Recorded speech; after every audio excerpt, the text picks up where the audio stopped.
When I woke up this morning, this is not where I saw the day going. Hey guys, it's me Juliet, and today we are talking with Pierre, the director of Bad Guys.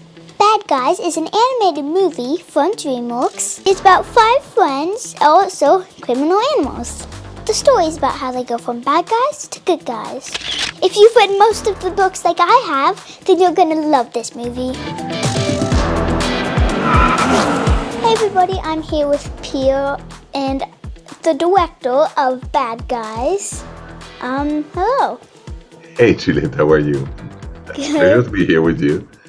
So in the movie, we have Snake, Wolf, Piranha, Mrs. Tarantula, And Shark. Wilson. Yes, Shark. In the book series, it's Mr. Tarantula. Right. Why did you make it Mrs. instead of Mr.? Yeah, I think it's that's a great question. I mean, we also changed the world around the bad guys. The world around the bad guys is, in the books, just animals.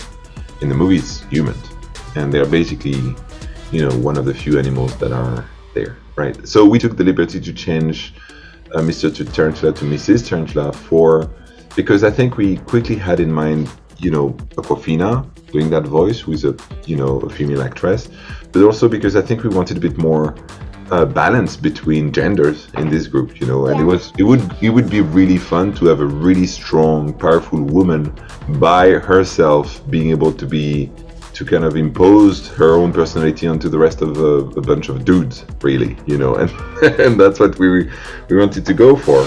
It's crime time, baby. And therefore it becomes a very strong female inspiring character. Guys, calm down. I'm on it. Initiating whoopist override protocol.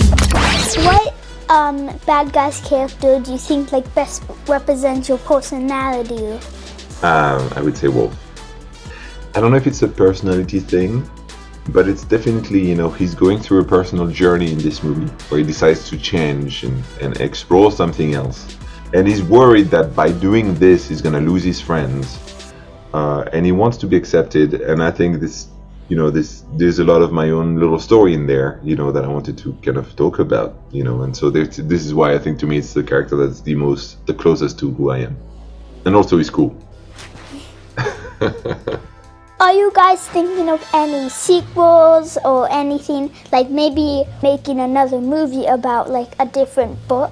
Because I think it's almost like instead of having each book as a movie, you took maybe 3 or 2 of them into one. You're so clever. That's exactly what we did, Juliet. We're not following one story in one book. You're right. We've been writing this story and then taking elements of the books that we really liked and just put them in there and pepper that in so that you find the spirit of the books, but it's not exactly a book. So we took those liberties, definitely. Would you want to see a sequel for this film? Yeah. Yeah? I think I would like to see one too, I love these characters and love to see them on screen. I think it's very possible that it's going to happen, but at the moment I don't know. But if it's the case, I think it's a great film to make a sequel out of. I completely agree with you, especially because we have so many books after that, that we can just play with. How'd you get the idea of the meteorite and what's his name, Mr. Marmalade. Yeah, Marmalade.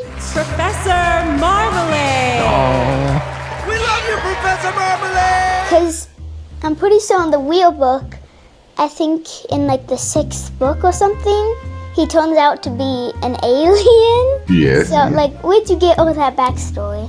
Yeah, that's very fun that you're asking this.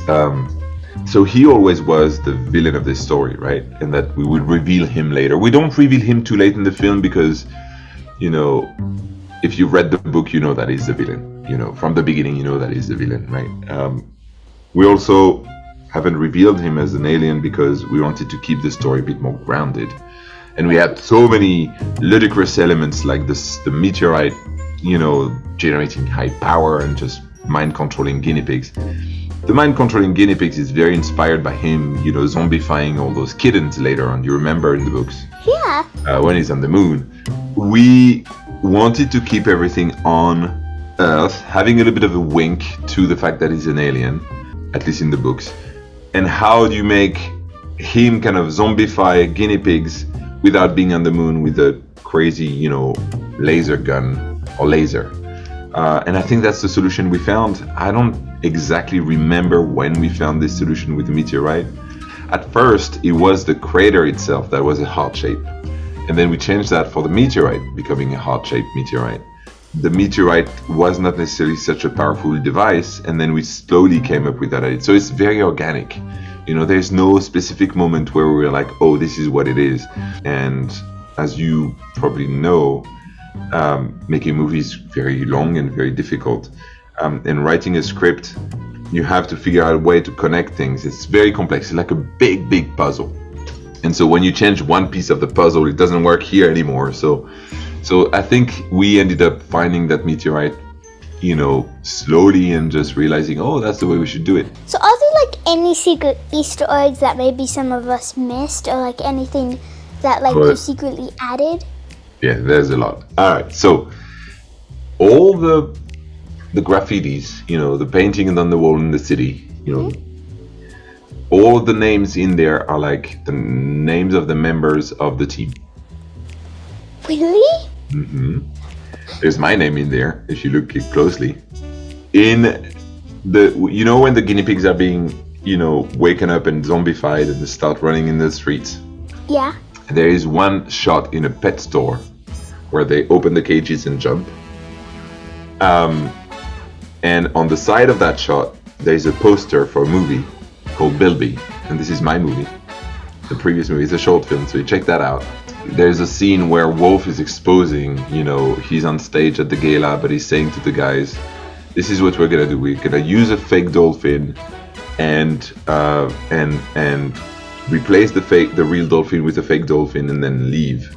And so he's voicing over this beat, right? And you see him speak, but you don't hear him say those words. It's like a voiceover of the actual wolf pitching this plan, right? At the end of the night, we toast the professor, blah, blah, blah, yada, yada. And when I say marmalade... The shot where he's voicing this is saying something his mouth says JP was right. And what it means is that JP is my head of animation in the film. And because we were disagreeing on something in the story, and I, ultimately being in the director, decided to go one way that he didn't agree with, he just voiced over in the film, JP was right, basically saying I was wrong. So that's a fun little Easter egg. And there's so many of this like that. I think in the books they focused more on what's happening. Yeah. But in this movie you focus more on the characters. Yeah.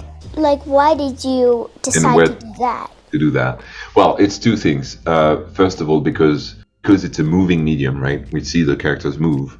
In a way, it's easier to convey emotions and feelings and through the acting of the characters because they're moving, right?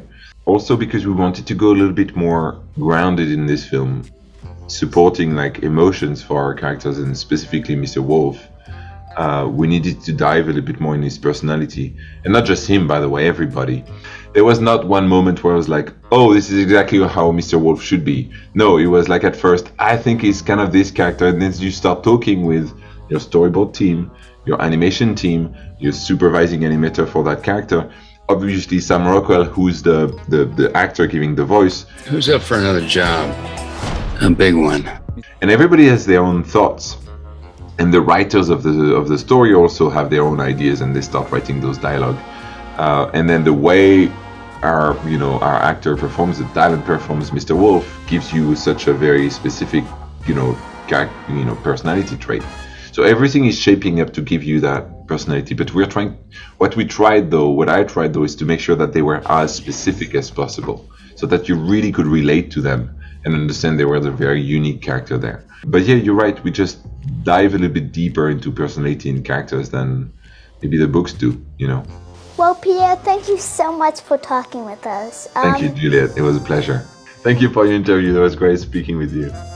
I read the books and I was so excited to see the movie. I really recommend this. Thanks to Pierre for chatting with us today. And thanks to Dreamworks and Universal for making this all happen. Don't miss Bad Guys coming soon to home video. On the scene from my bedroom, I'm Juliet, and thanks for watching.